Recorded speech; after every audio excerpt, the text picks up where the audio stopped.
नमस्कार दोस्तों, आज की दुनिया में सबसे सस्ती चीज अगर कोई हो गई है तो वह है रिश्ता। कभी जिन रिश्तों को लोग जान से ज्यादा संभालते थे, आज वही रिश्ते जरा सी बात पर छोड़ दिए जाते हैं।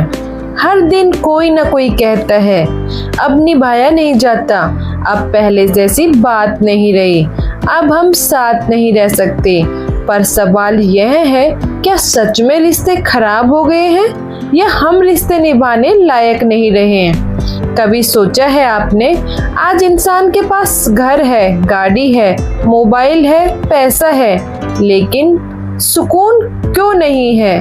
क्यों आज हर दूसरा घर टूटा हुआ दिखाई देता है? क्यों पति पत्नी साथ होकर भी अकेले हैं? क्यों माँ बाप होते हुए भी बच्चे अनाथ जैसे लगते हैं? पहले लोग गरीबी में भी हंस लेते थे, आज अमीरी में भी रोते हैं। यह सच है कि आजकल रिश्ते इसलिए नहीं टूट रहे कि लोग बुरे हो गए हैं, बल्कि इसलिए टूट रहे हैं क्योंकि लोगों ने रिश्तों को निभाना छोड़ दिया है। अब इस बात को समझिए एक पूरी कहानी के माध्यम से। बहुत पुराने समय की बात है, जब धरती पर राजा नहीं धर्म का राज हुआ करता था। उस समय लोग कम बोलते थे, लेकिन जो बोलते थे उसे जीवन भर निभाते थे। रिश्ते कागज पर नहीं, आत्मा पर लिखे जाते थे। उसी युग में आर्यवर्त की भूमि पर एक प्रतापी राजा राज्य करता था, जिसका नाम था राजा धर्मकेतु। राजा धर्मकेतु न केवल अपने पराक्रम के लिए प्रसिद्ध था, बल्कि अपने परिवार और रिश्तों के प्रति अटूट निष्ठा के लिए भी जाना जाता था। उसका मानना था कि जिस राज्य में घर के रिश्ते मजबूत हो, वहाँ सिंहासन अपने आप सुरक्षित रहता है।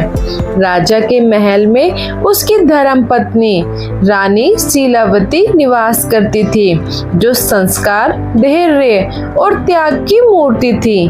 उनका एकमात्र पुत्र था राजकुमार यशवर्धन, जो बुद्धिमान, साहसी और तेजस्वी था। परंतु युवा अवस्था के साथ उसके भीतर अहंकार का बीज भी पनपने लगा था। शुरुआत में सब कुछ ठीक था, राजा पुत्र का राजधर्म सिखाता, रानी उसे जीवन धर्म समझाती और राजकुमार श्रद्धा से सब सुनता। महल में प्रेम था, मर्यादा थी और सम्मान था। पर समय बदला, राजकुमार ने अन्य राज्यों की चमक दमक देखी। वहाँ के विलास, वैभव और स्वतंत्रता ने उसके मन को विचलित कर दिया। अब उसे अपने पिता की सीख पुरानी लगने लगी और माँ के संस्कार बोझ जैसे महसूस होने लगे। एक दिन राजसभा में राजा ने राज्य हित में एक निर्णय लिया। राजकुमार ने सबके सामने उस निर्णय पर प्रश्न उठा दिया। सभा स्तब्ध रह गई। राजा ने कुछ नहीं कहा, क्योंकि पिता का हृदय पुत्र को लज्जित नहीं करना चाहता था। पर उसी दिन रिश्ते में पहली दरार पड़ी। रानी शीलावती ने पुत्र को समझाया, लेकिन राजकुमार ने कहा कि यह नया युग है और अब पुराने नियम नहीं चलेंगे। रानी की आंखों में आंसू थे, पर शब्द नहीं, क्योंकि जब संतान सुनना छोड़ देती है तो माता पिता बोलना छोड़ देते हैं। धीरे धीरे संवाद समाप्त हो गया। राजा चुप रहने लगे। राजकुमार मनमानी करने लगा। रिश्तों में सहनशीलता समाप्त होने लगी। एक दिन राजकुमार ने स्पष्ट शब्दों में कह दिया कि वह अब किसी के निर्देश में नहीं रहेगा, न पिता के और न ही माता के। उस दिन रानी शीलावती बीमार पड़ गई और राजा धर्मकेतु अंदर ही अंदर टूट गया। राज्य तो चल रहा था, लेकिन परिवार बिखर चुका था। कुछ वर्षों बाद राज्य में अशांति फैल गई। पहले जहाँ खेतों में हरियाली लहराती थी, वहाँ अब चिंता की रेखाएं दिखने लगी। पहले जहाँ प्रजा राजा का नाम लेकर गर्व करती थी, वहाँ अब वही नाम भय और असमंजस का कारण बनने लगा। राजकुमार यशवर्धन अब पूर्ण रूप से सत्ता संभाल चुका था। उसके निर्णय तेज थे, वे उनमें धैर्य नहीं था। उसकी योजनाएं बड़ी थी, पर उनमें करुणा नहीं थी। वह जो भी आदेश देता पहले अपने लाभ को देखता, फिर राज्य का हित सोचता। कर बढ़ा दिए गए, प्रजा की सुनवाई कम होती गई। जो मंत्री सच्ची बात कहते उन्हें हटाया जाने लगा और जो चुप रहते वही निकट माने जाने लगे। धीरे धीरे राजमहल की दीवारें ऊंची होती गई और राजा तथा प्रजा के बीच की दूरी भी बढ़ती गई।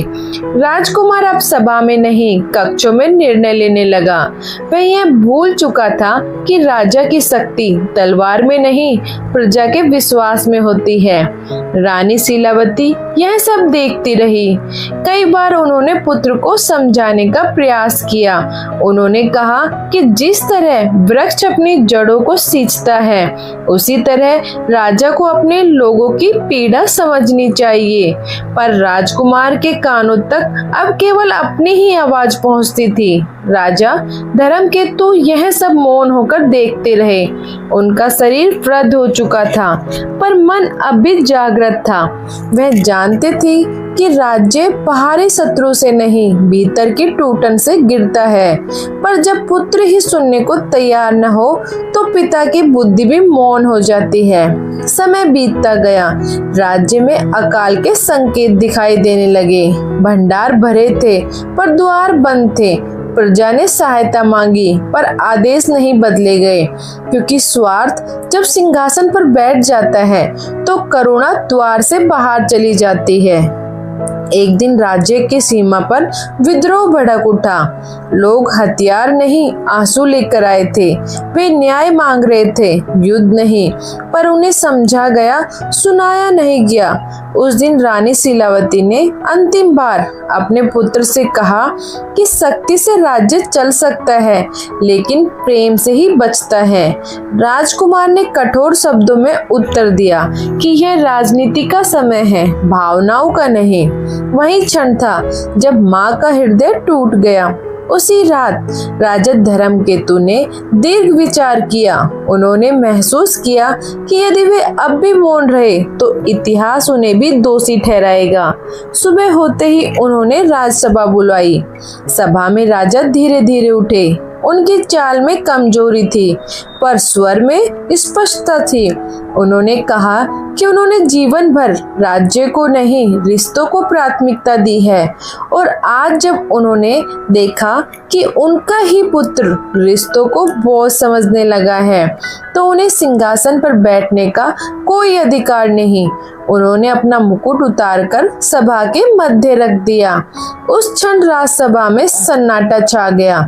राजा ने कहा कि जिसने पिता, माता और प्रजा के संबंधों को नहीं समझा, वह शासन की मर्यादा नहीं निभा सकता। राजा धर्मकेतु ने सिंहासन त्याग दिया और वन की ओर प्रस्थान कर गए। रानी शीलावती भी उनके साथ चली गई। जाने के बाद राजमहल में सन्नाटा फैल गया। वह महल जो कभी मंत्रों, हास्य और मर्यादा से गूंजता था, अब केवल पत्थरों का ढांचा बनकर रह गया। राजकुमार यशवर्धन सिंहासन पर बैठ तो गया, पर उसे पहली बार एहसास हुआ कि ताज भारी नहीं होता, अकेलापन भारी होता है। शुरुआत में उसने सोचा कि समय के साथ सब ठीक हो जाएगा, पर दिन बीतते गए और समस्याएं बढ़ती चली गई। प्रजा का विश्वास लौटकर नहीं आया। मंत्री स्वार्थी हो चुके थे और राजकुमार के पास सलाह देने वाला कोई अपना नहीं बचा था। रात के समय में जब पूरा महल सो जाता, तब यशवर्धन अकेला जागता रहता। सिंहासन के सामने बैठकर वह सोचता कि जिस पिता ने जीवन भर उसे संभाला, उसी को उसने सुनना छोड़ दिया। जिस माँ ने संस्कार दिए, उसी की बातों को उसने कमजोरी समझ लिया। एक रात उसे सपना आया। उसने देखा कि उसका राज्य जल रहा है और लोग उससे सहायता मांग रहे हैं। वह दौड़ना चाहता है पर उसके पांव भारी हो जाते हैं। तभी दूर से राजा धर्मकेतु की आवाज आती है। राजा तब तक खड़ा रहता है जब तक रिश्ते खड़े रहते हैं। यशवर्धन घबराकर उठ बैठा। उसकी आंखों में पहली बार पश्चाताप के आंसू थे। उसे समझ आ गया कि गलती बाहर नहीं, उसके भीतर थी। अगले ही दिन उसने राज्य की बागडोर मंत्रियों को सौंप दी और माता पिता की खोज में वन की ओर निकल पड़ा। वह अब राजा नहीं, केवल एक पुत्र बनकर चल रहा था। कई दिनों की यात्रा के बाद वह उस कुटिया तक पहुंचा जहां राजा धर्मकेतु और रानी शीलावती तपस्या कर रहे थे। यशवर्धन दूर से ही भूमि पर गिर पड़ा। उसका स्वर कांप रहा था, सब टूट रहे थे। उसने कहा, उसने सत्ता तो पा ली पर विवेक खो दिया। उसने रिश्ते को बोझ समझा और आज वही बोझ बनकर उसके हृदय पर बैठ गए हैं। उसने क्षमा मांगी, अधिकार नहीं। राजा धर्मकेतु ने आंखें खोली। उन्होंने पुत्र को उठाया नहीं, पहले उसके आंसू देखे, फिर शांत स्वर में कहा, राजा बनने से पहले इंसान बनना पड़ता है।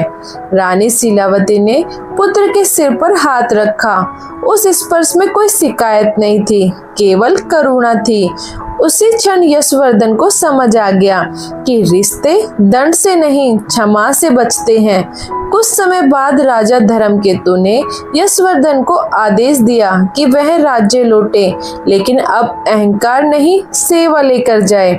उन्होंने कहा कि वही राजा सच्चा होता है जो पहले पुत्र बनना सीख ले।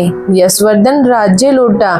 इस बार उसके निर्णय में स्वार्थ नहीं, संवेदना थी। प्रजा की सुनवाई होने लगी, कर घटाए गए, भूखों को अन्न मिला। धीरे धीरे राज्य में शांति लौटने लगी। पर यशवर्धन ने एक बात कभी नहीं भूली कि अगर उसने समय रहते रिश्तों की कीमत नहीं समझी होती तो आज न राज्य बचता न आत्मा। इतिहास ने उस राज्य के बारे में अंत में यही लिखा, राजा ने राज्य के बाद में सुधरा, पहले स्वयं को सुधारा। और वही इस कथा की सबसे बड़ी शिक्षा है। जो व्यक्ति माता पिता का सम्मान नहीं कर सकता वह किसी का विश्वास नहीं जीत सकता। जो रिश्तों में झुकना नहीं जानता वह जीवन में उठ नहीं पाता। और जो समय रहते अपने भीतर के अहंकार को नहीं मारता वह बाहर सब कुछ खो देता है। रिश्ते अगर बच गए तो जीवन अपने आप बच जाता है। इस कथा का सार यही है कि सिंहासन, संपत्ति और अधिकार मनुष्य को बड़ा नहीं बनाते। मनुष्य को बड़ा बनाते हैं उसके रिश्ते और उसके संस्कार। राजा धर्मकेतु ने ताज छोड़ दिया लेकिन धर्म नहीं छोड़ा। और यशवर्धन ने राज्य पाया पर तब जब उसने पहले पुत्र बनना सीख लिया। जो समय रहते माता पिता का सम्मान कर लेता है वही जीवन में सम्मान पाता है।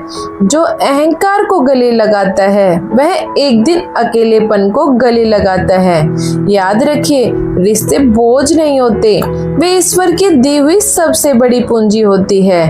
और जो इस पूंजी को संभाल ले वही सच्चे अर्थों में जीवन का राजा कहलाता है। सनातन दिव्य ज्योति यही सिखाती है कि धर्म तलवार में नहीं व्यवहार में होता है और रिश्तों की रक्षा ही सबसे बड़ा धर्म होता है। जय श्री श्याम, जय श्री राधे राधे।